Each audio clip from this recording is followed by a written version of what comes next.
For the first time in more than 5.5 years, we finally tonight have a few new answers to a question that has loomed over Indiana and over the town of Delphi. Who killed Abby Williams and Libby Jervis? From the end of the bridge to, you got to go through. Now, I believe that the bodies were found about 50. Born from a family's grief and determination. In April of 2020, Army soldier Vanessa Guillen went missing while stationed at one of the largest military installations. That little music in the background, it goes, "Don't be suspicious, don't be suspicious." Right. Knew about it or was there.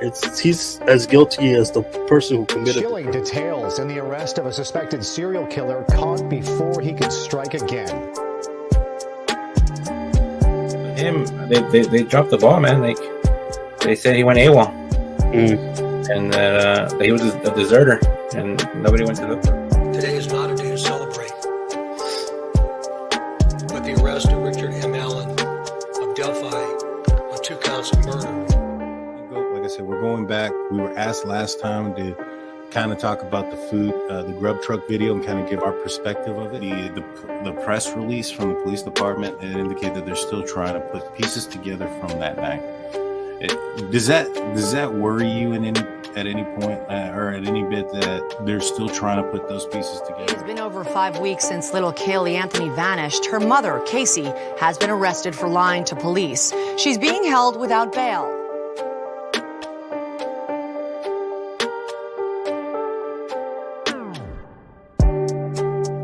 Hey, greetings from the year 3000. It still sucks. This is Philip J. Fry, and you're listening to The Drunken Turkey Show, your one stop for this sort of thing. Hit that button, like and subscribe. You know what to do, just like every other podcast. What is up, everybody? Welcome back to The Drunk Turkey Show. I'm your host, Daniel J. Alongside with me, as usual, Hyman G. Big Blue was here, but he kind of fell through again, but he'll be back. Hyman, I love the place, digging it. How you doing tonight? I'm doing good, man. I just got my piano and my new couches, you know. Yeah.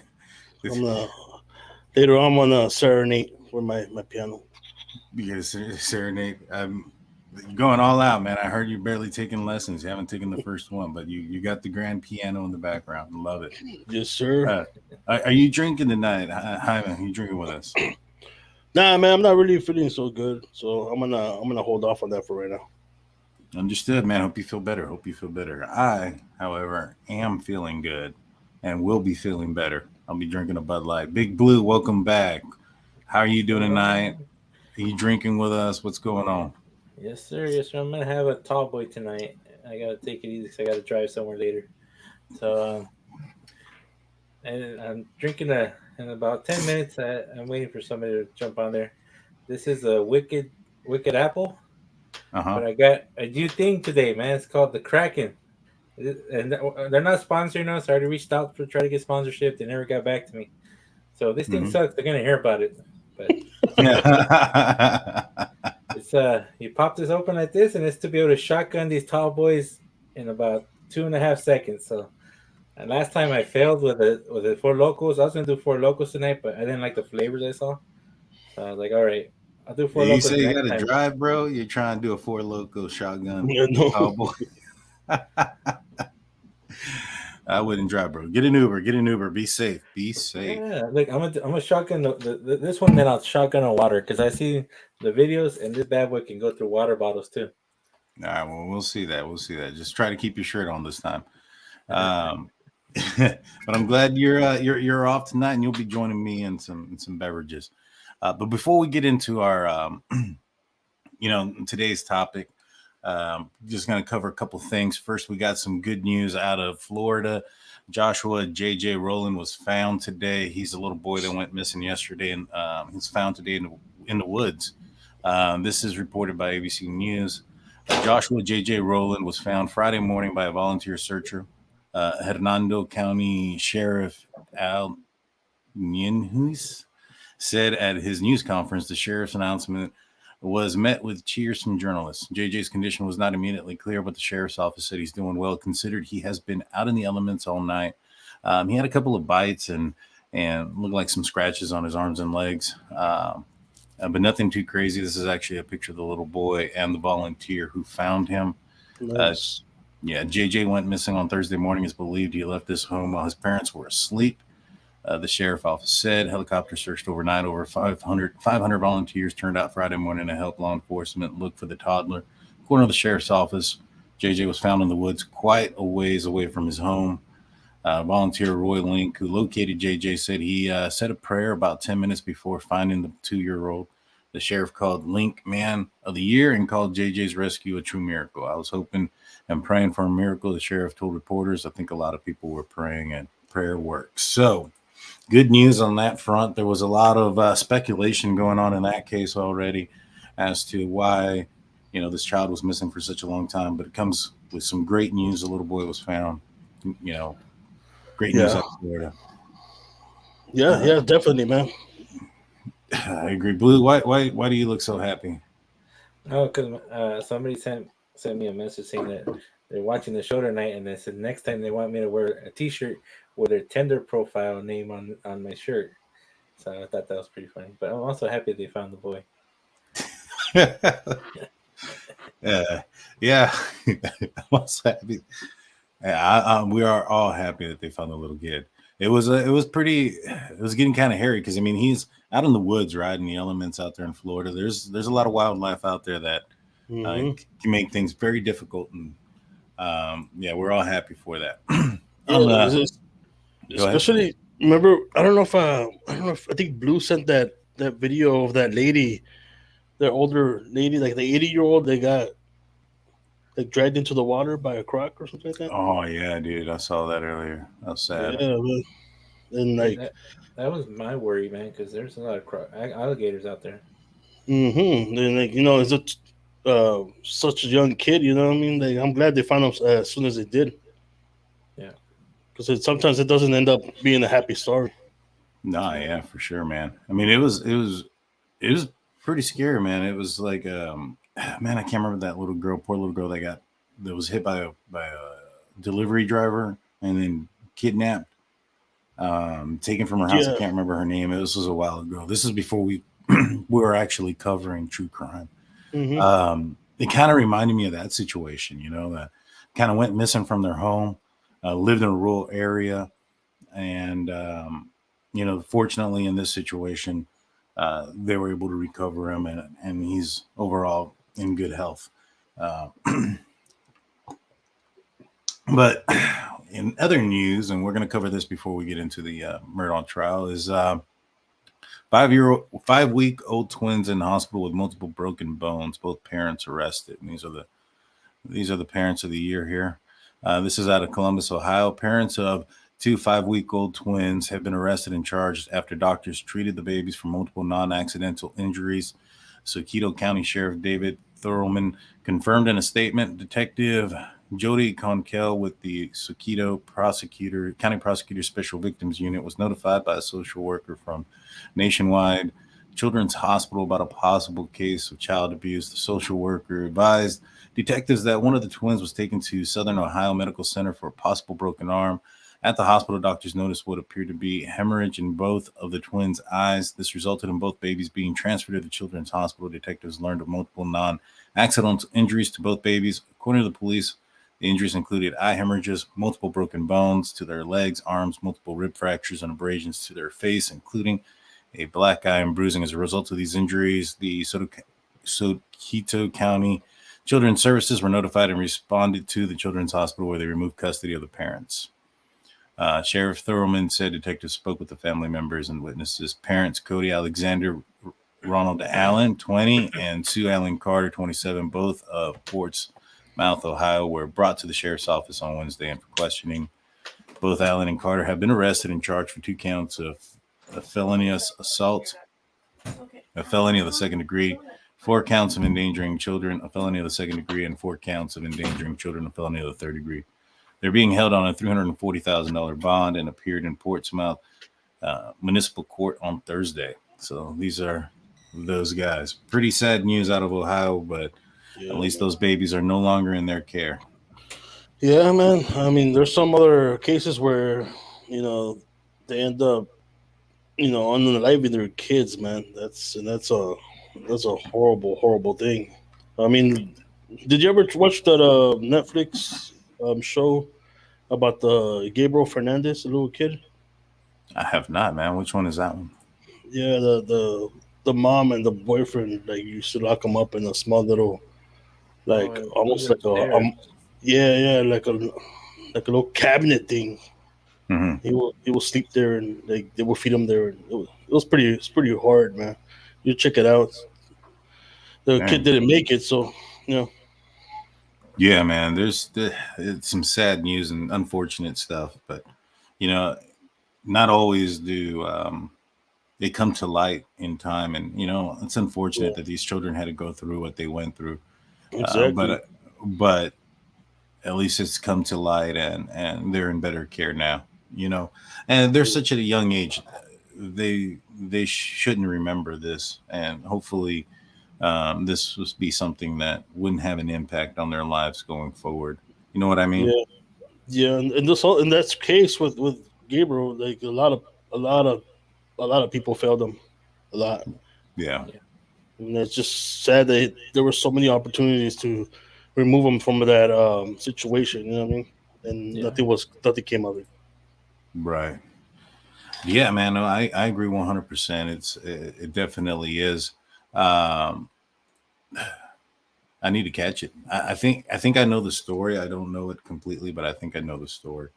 But moving to today's topic, we're going to be talking about Alex Murdaugh. He took the stand for the last couple of days. Um, well, first and foremost, were you guys surprised that he took the stand? We'll start off with you, Jaime. Yeah, man, very surprised actually. At the end of the day, it's his choice, right? Even though his lawyers tell him that he doesn't have to, Right. they only do a recommendation, right? Like, but he decided to go up there and tell his story. Hmm. Um, don't know if the jury found it truthful or not, but from what I saw, I think he lacked a lot of emotion. Hmm. Um, like I said, like everybody's different. Everybody grieves differently. Everybody mourns different. Everybody copes different, right? Right. So it could just be that. But from what I saw, it's just like he back he backtracked a lot of the stuff he said in the beginning. Right. Well, So that gives him, doubt and a lot of things that were said in the beginning, and now it's a totally different thing. right. You know what it appears that he has done is that he had a story, and once he got the evidence, he changed and manipulated his story to fit the evidence that was there. Um, that seems kind of clear. There were some things by the prosecution that they were diving into that kind of seemed a little bit repetitive, and I mean, we'll go into that. We'll take this one step at a time. Big Blue, were you surprised that Mr. Murdaugh took the stand? No, I wasn't, because he is a prosecutor. I mean, he has a lot of knowledge in cases, so I think by him stepping up there, he's um, trying to get the jury, if it's a hung jury, to probably sway the non guilty way, or just sway in the middle where they can't make a decision. Yeah, I yeah. mean, Well, go ahead, Hyman. if he's a prosecutor, but man, he was stuttering all over the place. He could have come up with some of the sentences were saying. He was just stuttering. He sounded like me. Yeah, he was. He had this weird thing where when they asked him about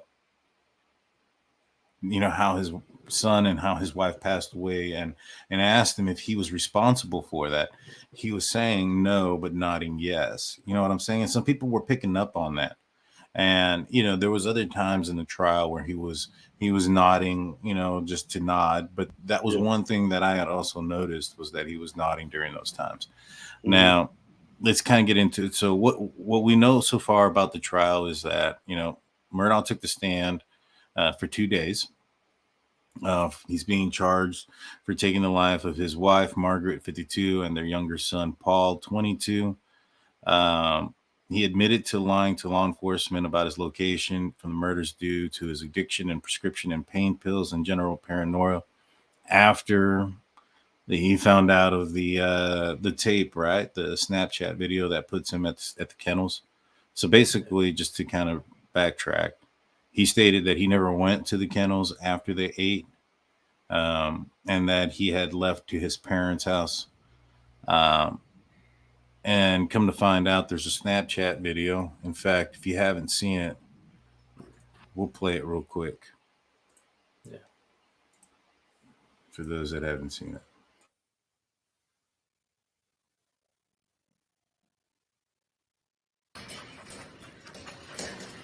Get back. Get back.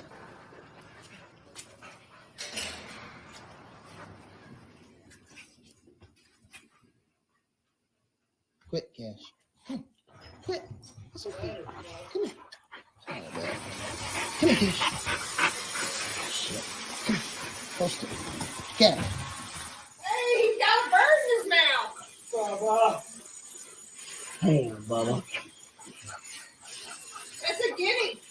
This is a chicken. Come here, Bubba. Come here, Cash. Come here, Bubba. Cash. Quit.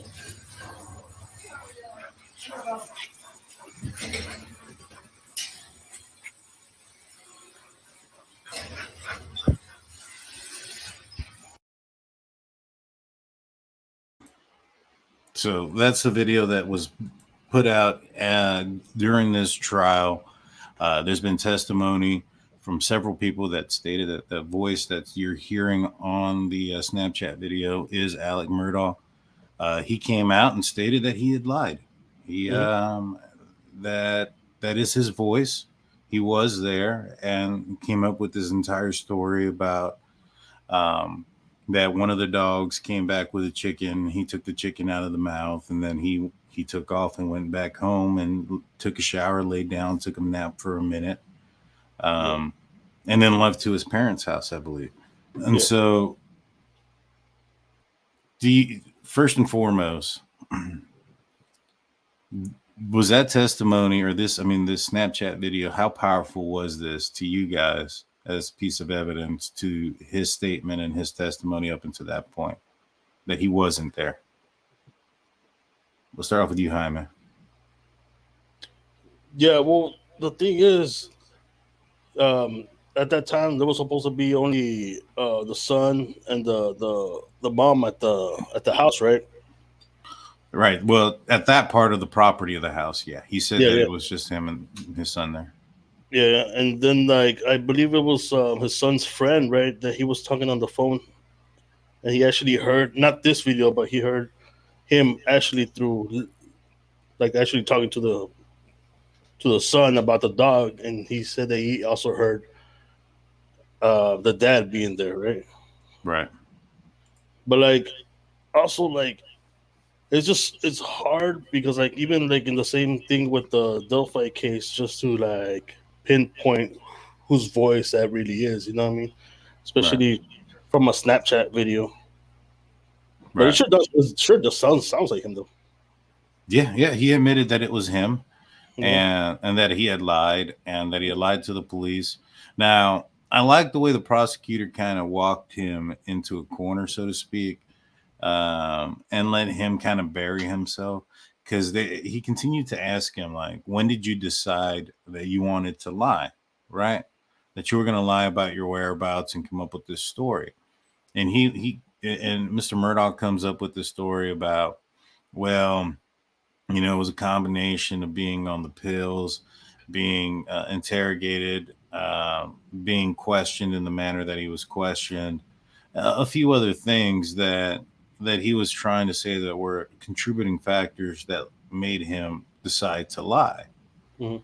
And then at the end of it, he plays him where, the 911 tape, where he initially lies to begin with, before there was any pressure, before there was an interrogation in the vehicle, before all those things that he stated were contributing factors for his deception. Yeah. And I felt that was awesome. I mean, they walked him into that. He walked right into it. Do you think that this, and we had put a poll in there, do you think that this, of him taking the stand, hurt his case more than it helped his case? We'll start off with you, Big Blue.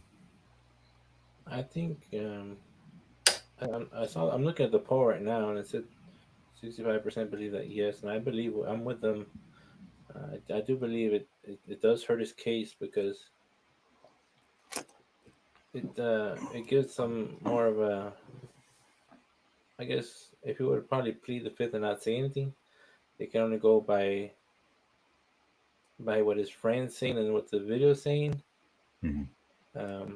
So it probably be lesser charge. Now that he's admitting to being there, and then like when they were asking the question if he's the one that turned the bodies over and all this stuff, like Yeah. you know, now he puts him at the spot, puts him touching the bodies, and that's. I mean, he's kind of like swaying that he found them that way, but I don't know. I think it was him, like, and I think he was so high on drugs that he didn't know what he did. Maybe, possibly. What about you, Jaime? Do you think that he helped himself, or do you think because this, that Snapchat video came out, earlier in this testimony? I think he felt that he needed to explain some things, right? Because definitely, if he doesn't go up there, then it's like, all right, well, he lied about that. Obviously, he was there. He doesn't have an explanation for it because he doesn't talk. So, he's lying about everything, right? So, do you think that his testimony may have helped out his case?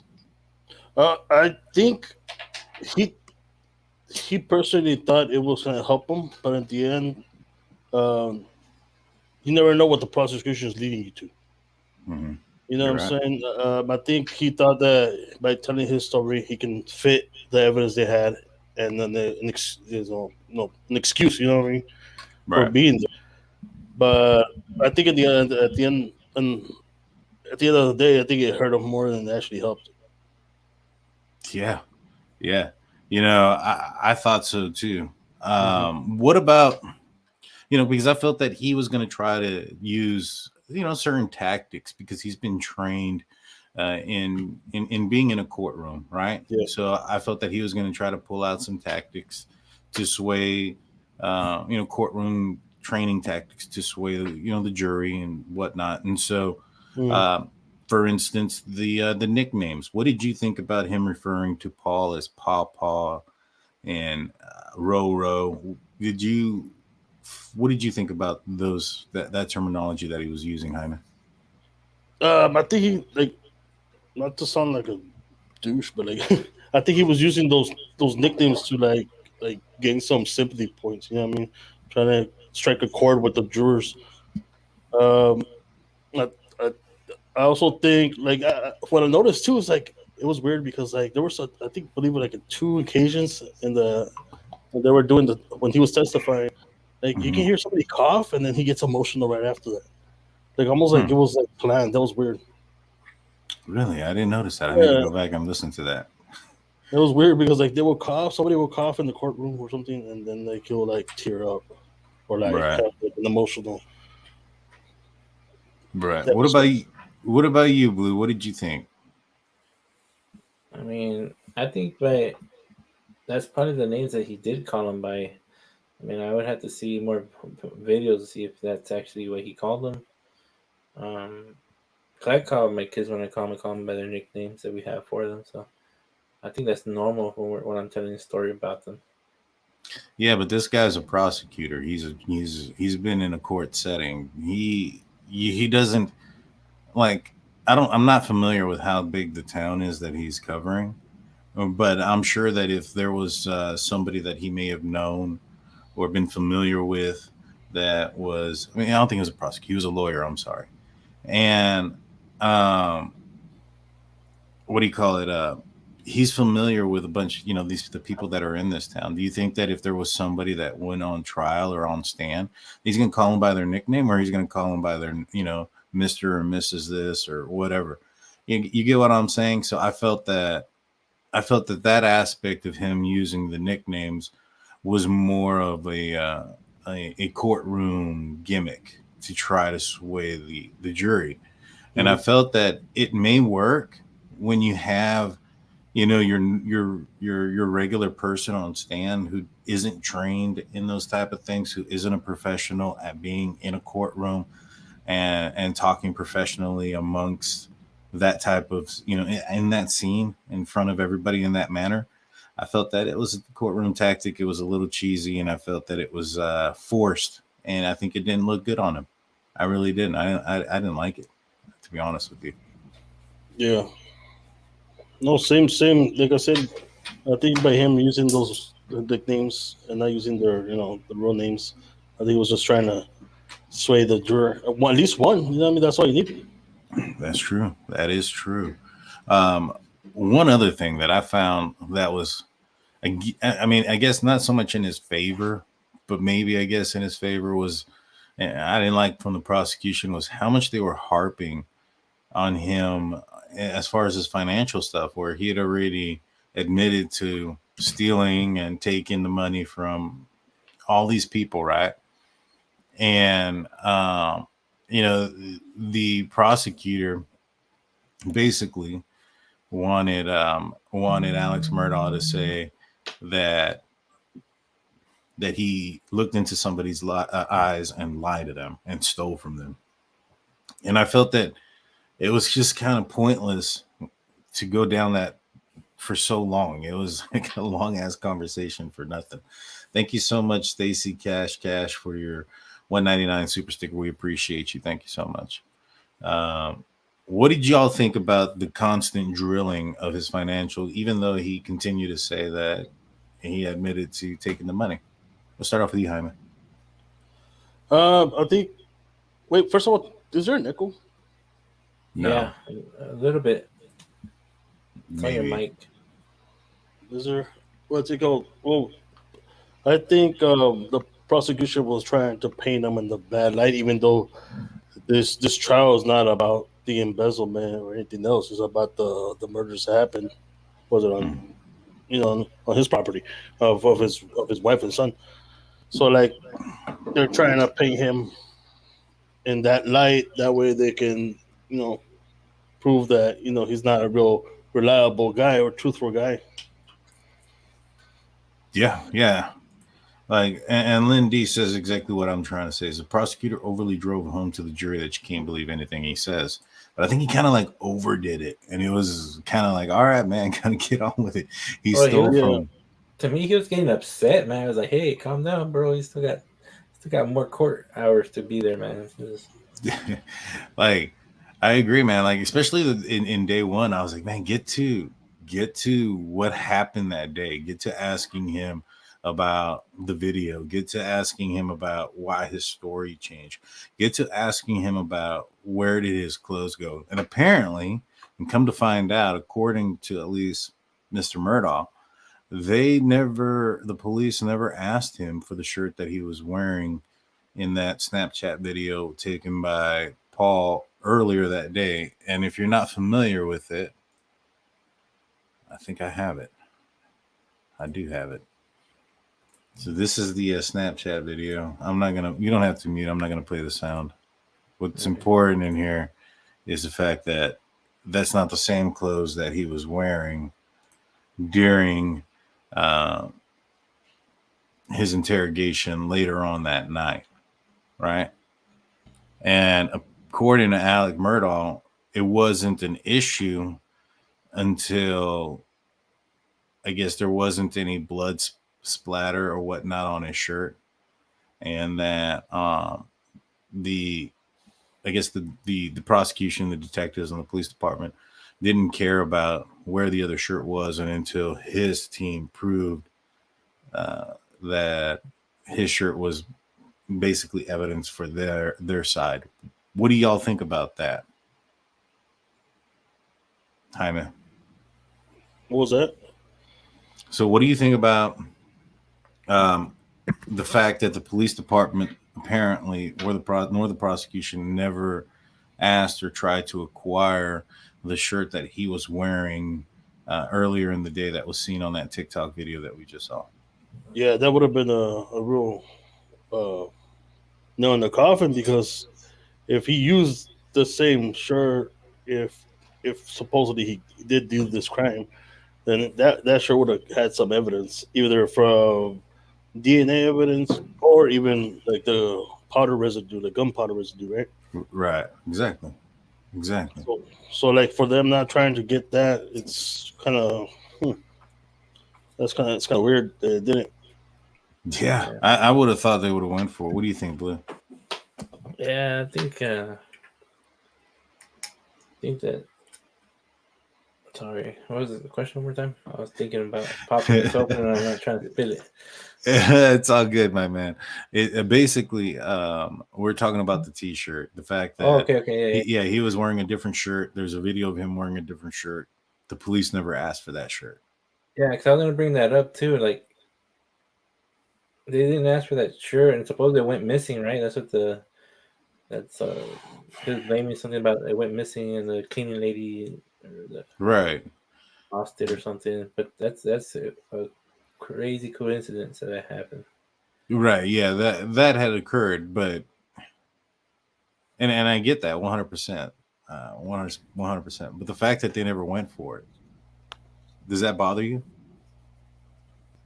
No, because at first they weren't sure if he was there yet until they proved that he was there with the video, and so I think he would have had time to clean it anyways. Yeah, that's true. He would have had time to clean it. But if it went missing that night or the next day, I'd be a little bit more, in my opinion, more suspicious. Susan G, thank you so much for your 1999 super chat. We truly appreciate that and appreciate everybody here in this live chat. Over 220 people in. We appreciate y'all. She says the prosecution made it seem personal. I have a theory on that. I think there was a little bit more of an acting job. I cover sports and football also. If you guys are Steeler fans, I am the host of State of the Steelers. Find us or find me. Well, anyways, there's a show called Hard Knocks, right? And in Hard Knocks, it's a HBO show. They go out there and they videotape one NFL team throughout their training camp and their season and whatnot, right? And they clip it, they make it super dramatic and this, that, and the third. There's been coaches who have been accused of acting differently because there's cameras around. They want to be, a star of the show. I felt like that was the case in here with these prosecutors watching this, that they were trying to, you know what I mean? Like be, dance in the spotlight, so to speak. What do you guys think? What do you think, Big Blue? You're muted. I can't hear anything you're saying. All right, Jaime, what do you think? Sorry. Okay. No. Yeah, man. Like even like in different cases, like how all the attention is on that courtroom. Some of these prosecutors, or even the defense, also would like to outshine each other and make themselves a name for themselves. Yeah. And I think the prosecution tried to do that, man. It didn't. They kind of didn't want to went that route. You know what I mean? Yeah, it didn't come out too well. I'll be honest. Yeah. But yeah. So what did you think about the timeline that they put out there for Alex Murdaugh? They basically stated that, all right, how long did it take you to travel from this point to this point? Basically trying to blow up his alibi or his story of where he went. And I felt like they did a pretty good job. I think it doesn't make much sense that he could have done all these things, still left and made it back, and found it's looking more and more like he's involved. Do you think that there's anybody else involved? Well, I don't know. It could be because he has a lot of people that know him, a lot of people that supposedly are afraid of him. Also, they don't want to mess with his power that he has around in that town, right? Because especially because of his past relatives that have been in the same situation, in the same time, work with what they work with, And I think he couldn't persuade somebody to help him, but I don't know, man. It's hard to say, especially with the timeline. You know what I mean? Like it's pretty spot on. Right. What about you, Blue? What do you think? Do you think that about the timeline, how they kind of put him in a corner? But do you also think he's the only one? I do think he's the only one. I mean, I know that they were talking about it, about the guns, you know what I mean? Mm-hmm. It might have been two because there was two guns there. Two bullet casings used, right? The shotgun and the AR. Or not right. the AR, mm-hmm. So that's why they believe there's two. But that's the theory that I don't get, because if you just... Both those guns are capable of, if you shoot somebody, unaliving them. So I don't know why he had switch guns. Maybe one got locked up on him, and he had to switch real quick. But that means he's premeditative in carrying two guns at once. That's the hard part. Yeah, and I mean, I don't think you hear him yelling in the Snapchat about the dog having the chicken in his mouth. So, at least what he was saying about that aspect was probably true, right?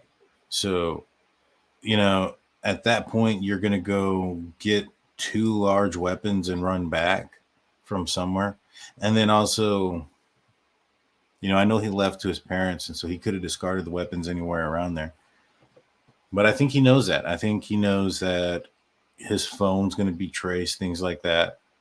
I think there may have been a second person involved. And I think that he knows at least one person who's willing to take a shot at him that could be that second person. And that's, was it his cousin? The one that shot him in the head, that he claims was, he wanted him to, to take his life. Yeah.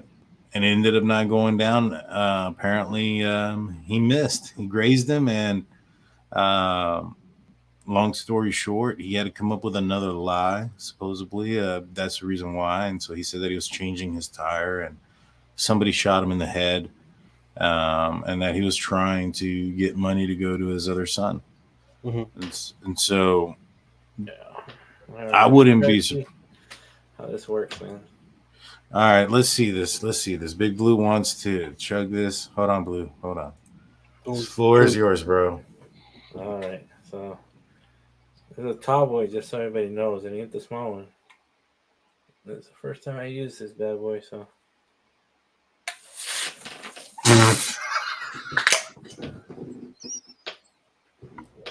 A la madre.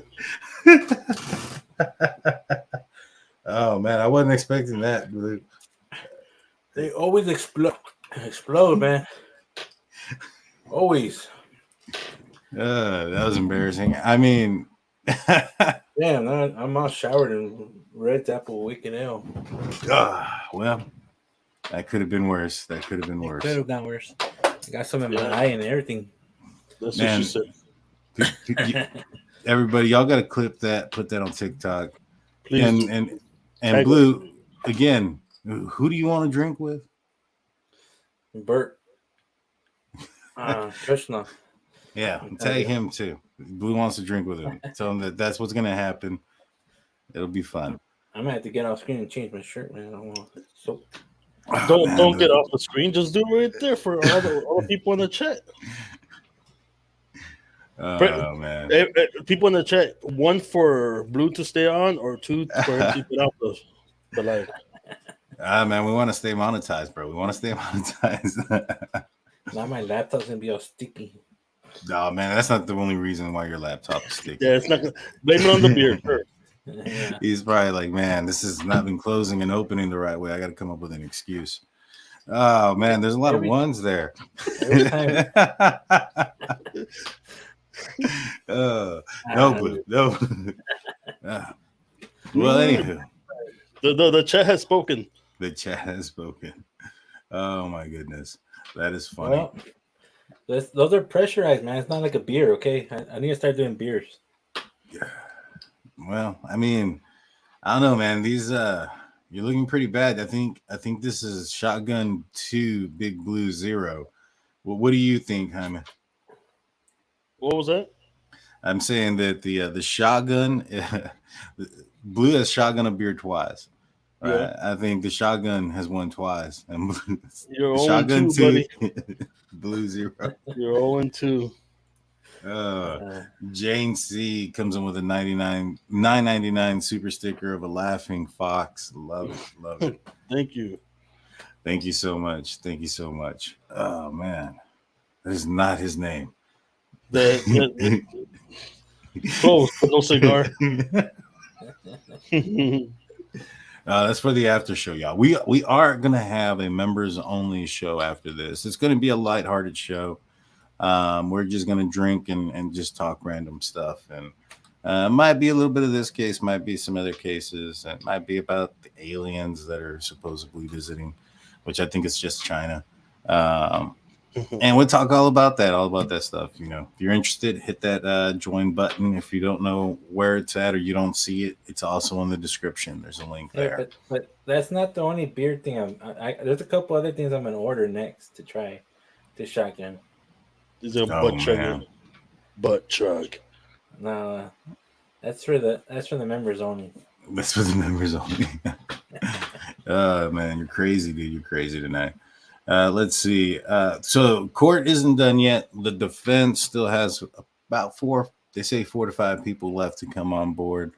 What do you think could potentially that they have or witnesses come up and testify to at this point?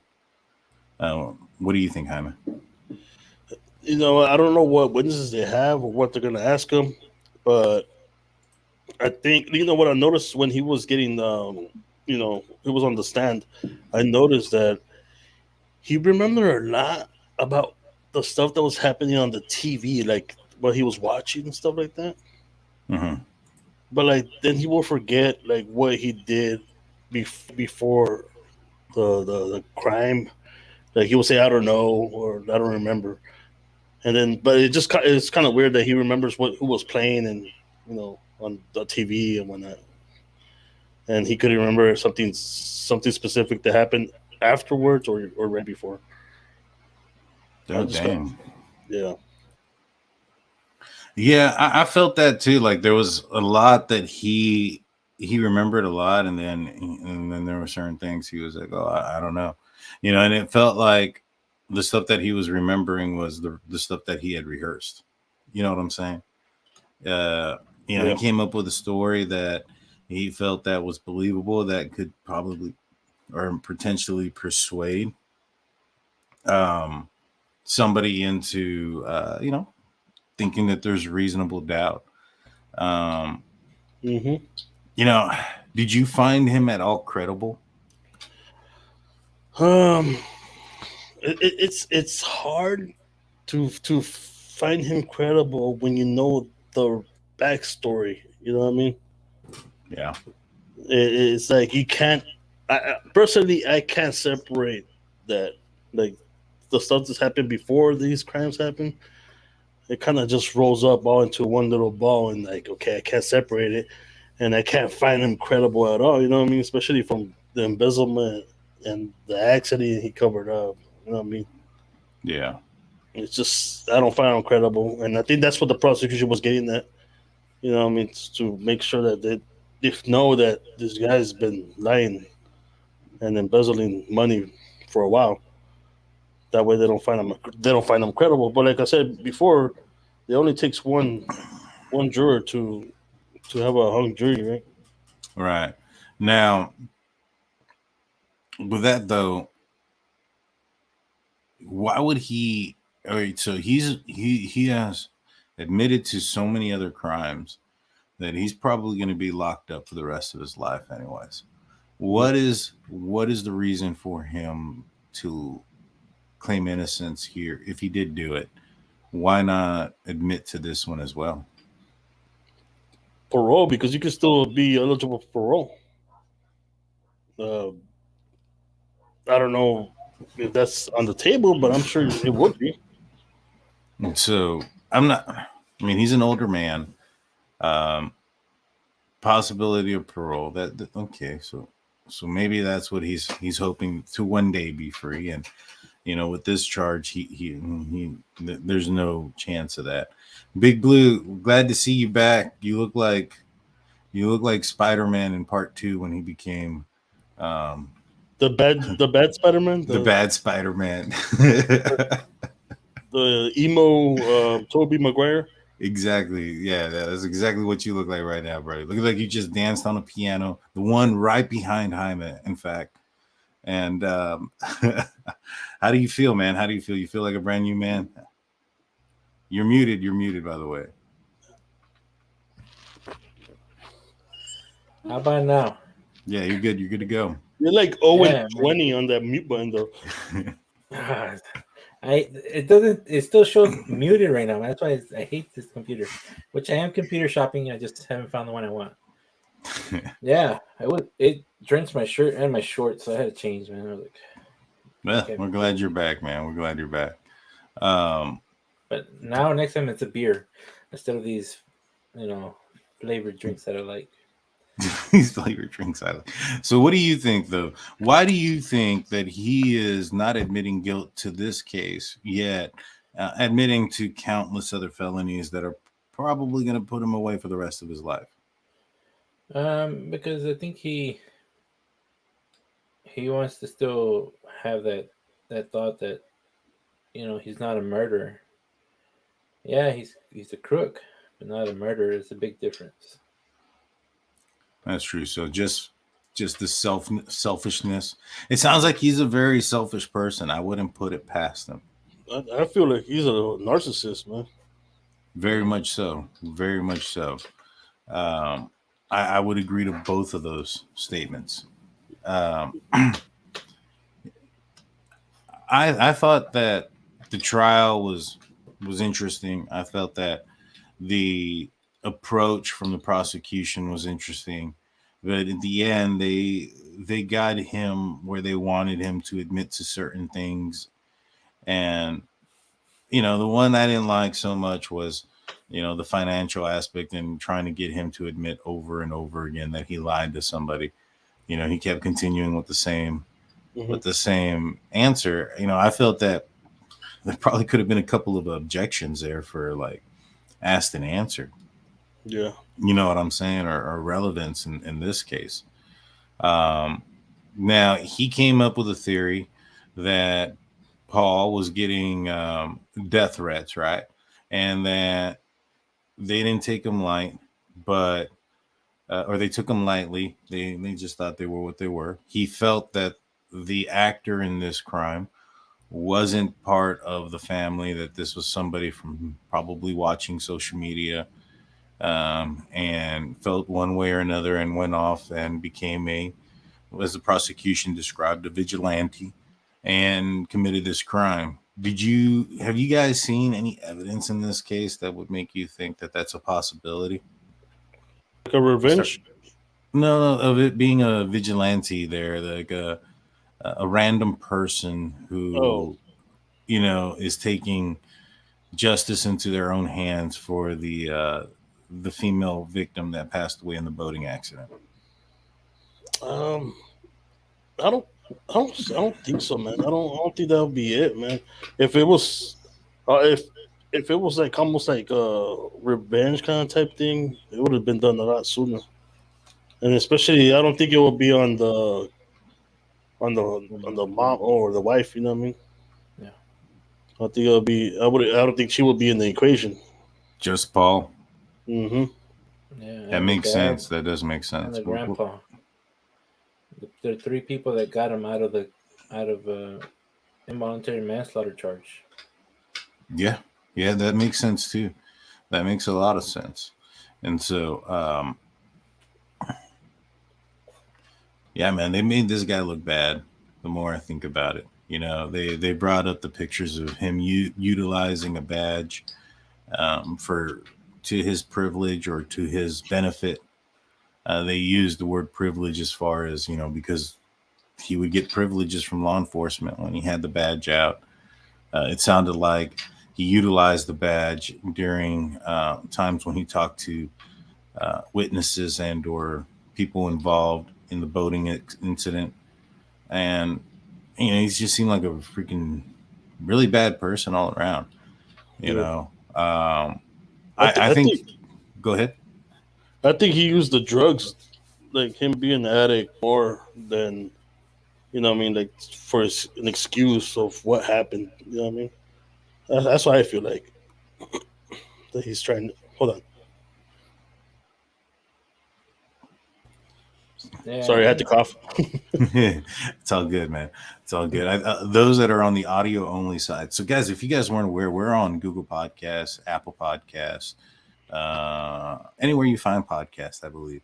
If you have an Apple device and you want to check us out, we're going to be doing audio only for our podcast as well.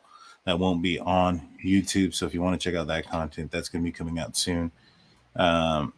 Go give us a follow on Apple Podcasts and everywhere else, like I said. And if you could give us a 5-star review, that'd be great. We'd appreciate that. So hi. Oh, go ahead, Blue. I'm giving the Kraken 2.0, because that's the name of the device, a 3. It went a little better than last time, but not as bad. Like last time, I was there for like 10 seconds trying to finish the 4 locals, man. It was torture. At least this time I drank it, but man, I felt the fullness. Yeah, the last time it was like a whole segment. Yeah, dude, we're just sitting there. We're just sitting there waiting for you to finish. I was like, man, I think I finished 2 beers in the time that you were shotgunning that 1 beer. And I was just drinking at normal pace, man. That was crazy. So you give it a 3 stars out of what? Is it 3 out of 5 or 3 out of 10? 3 out of 5. 3 out of 5. It's good. I'm gonna try it with something. I mean, of course, some of those are really carbonated, so maybe a beer won't be so bad. But oh man, you're just gonna get it all over you again. I was gonna get a Modelo Negro. That's what I should have just drank the beer I like. I just drank it. Just you're for real. And so we'll continue on this. Well, do you have any more last words on this case before we move on from it? Hyman, we'll start off with you. No, man. I'm eager to see what the jury's gonna say. I mean, I'm eager. I want to find out. Like, I know you can, but what they're thinking, because like I said before, it only takes one juror to, have a hung jury. But like, I think at this point, I think they have him. They have him. They have a pin on him. These murders. Yeah, I think they got him too. Big Blue, what are your last thoughts on the case before we move on? I think if it wasn't him, he's not showing the remorse that I think I would have shown if it was my, wife or son at that moment that got murdered. Mm-hmm. Yeah. He lacks sincerity. Yeah.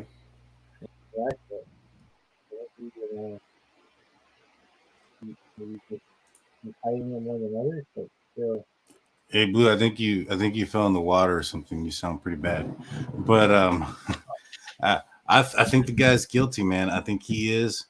We have a $50 super chat. Thank you so much, Publicly Buzzed. Please join Publicly Buzzed for the Alex Murdaugh drinking game tonight at 10:30 Eastern. Thank you so much. Thank you. We'll probably be there. Thank you. So we'll be in the live chat for that, getting drunk as well. My last thing on this case before we go into DAC, Big Blue's favorite segment. We have 66% on our poll that say that his testimony hurt him, and 34% said that it helped his case. So it's still pretty even. I mean, there's still some that think that maybe perhaps he's saying some truth there. But before we go, it's time. Beware. They lurk everywhere. You can't hide. It's time for a little DAC. It's Drunk Turkey Show Dumbass Criminals. It's another day, another stupid TikTok challenge. This time it involves a group of Long Island teens who allegedly decided to emulate the Kool-Aid Man's move of busting through walls. Except in this case, they're accused of kicking down local fences. Fox News reports that Suffolk County Police arrested 5 minors, 1 adult. That's pretty weird that there was 1 adult involved in this. All males between the ages of 18 and 12. After a homeowner in Center Reach heard a commotion outside his house around 1 a.m. Monday. It sounded like a gun go off. Retired corrections officer Charles Demani tells NBC New York nothing that he ran outside and found multiple sections of his fence broken down. Surveillance video showed a group of teens breaking through the fence. Blue, what the fuck were you doing in Suffolk County? Yeah, man.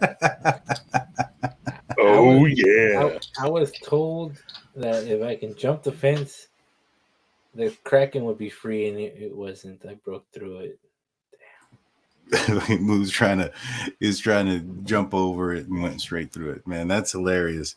Jaime, what do you think, man? Have you ever tried to emulate the TikTok guy by jumping through any walls or?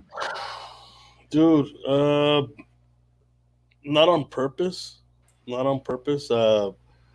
tell you a little story that happened. It was funny, man, because I was working on a go-kart for my kids outside and stuff, and I was running new fuel lines and everything. What I didn't notice is that when the fuel lines was touching the throttle body, and it kept the throttle body open, like full, right? And I was like, you know what? Let me turn it on, see if it's getting gas. And it turned off, dude, and they booked it towards the fence, and I crashed through a fence and my mom's patio furniture. I had to buy my mom a new table for the outside. It was crazy, man. That wasn't on purpose. That was an accident, so it's almost the same. Almost the same, dude. One time I was walking in an attic and I couldn't see where I was walking, and the attic part had 2 different layers, right, or levels. One had a finished part and one didn't, and I jumped down to the part that didn't have a finished part, and I didn't know. My right foot landed on a beam. My left foot went through the roof. And I was just hanging there. Oh, man, that was hilarious. I got out. I was itchy for a while, but I got out. The insulation sucks. Big Blue, I know you've gone through some walls. What are your stories? Glory holes. The glory holes. Well, thank you, Gail, for becoming a member. Hopefully Blue's story right there doesn't turn you away. No, I always remember this story, right? Because I used to work construction. I used to do electrical as an electrician, and we were rewiring something. Somebody stole the wiring, and the guy's like, "Yeah, just make a hole, and then just rewire it. Doesn't matter. It's gonna get re-sheetrock." So my dumb idea was like, "All right, I'm gonna punch through it. Well, I didn't pay attention where the beams were, and I punched the beam the first time. I swung as hard as I could. That's crazy. My hand hurt. I could barely rewire. My hand was hurting so bad. I probably broke it, but I didn't go to the doctor. He was too tough for that stuff. And just me, I am a part of 2 different channels. I'm a part of State of the Steelers. I've been off on State of the Steelers, but maybe once a week. I'm actually coming back on Tuesday. And I'm also on the audio side only, formerly Behind the Steel Curtain, which is now called the Steel Curtain Network. I do a podcast for them on Saturdays, and I think in the next couple of weeks I'll be on their YouTube channel for the Steel Curtain Network doing their Sunday Q&A. So catch me there. And the next deck. So a New Jersey man who apparently gambled not getting caught took a new pickup truck for a test drive and was arrested at a casino almost 40 miles away. So apparently this guy took his test drive and took a car out for more than just a drive. He took it to the casino. Police in Stafford Township say that Jason D'Angelo, 47, took a 2023 white GMC Sierra from a dealership around 11 a.m. Saturday and never returned. Fox News reports police say the dealership called police around 8:15. A short time later, the vehicle was observed by the Truckerton Borough Police Department on Route 539, and they attempted to stop the vehicle. Police say in a Facebook post, the vehicle did not stop and drove southway on the parkway. They did not pursue the vehicle any further. The Staffordshire Township Police Department notes it is able to gain intelligence that the vehicle and D'Angelo were in the Atlantic City area near the Tropicana Casino, where the pickup truck was found in the casino's parking garage. D'Angelo was arrested inside the casino without incident, was charged with third-degree unlawful taking means of conveyance. Man, so that's a long test, right? That is a long test, dude. What? Where's the salesman though? Like, at what part did he get lost? Was he gambled away? Because usually the salesman goes with you on those rides. I guarantee you, if he didn't go, there's a guy there fired. What do you think? Yeah, definitely, man. Unless he left his own vehicle back there. You know what I mean? That's like almost collateral, I guess. I don't know how that works. You're a car dealer, so I don't. At one point. I did. I was, man, I've done a lot of things in my life. Was in the car industry. You're supposed to go with the customer. Now, I did know of some folks who just got the driver's license and let their customer go. And there was a handful of times that those vehicles were recovered in Mexico. So I will say that those things do happen.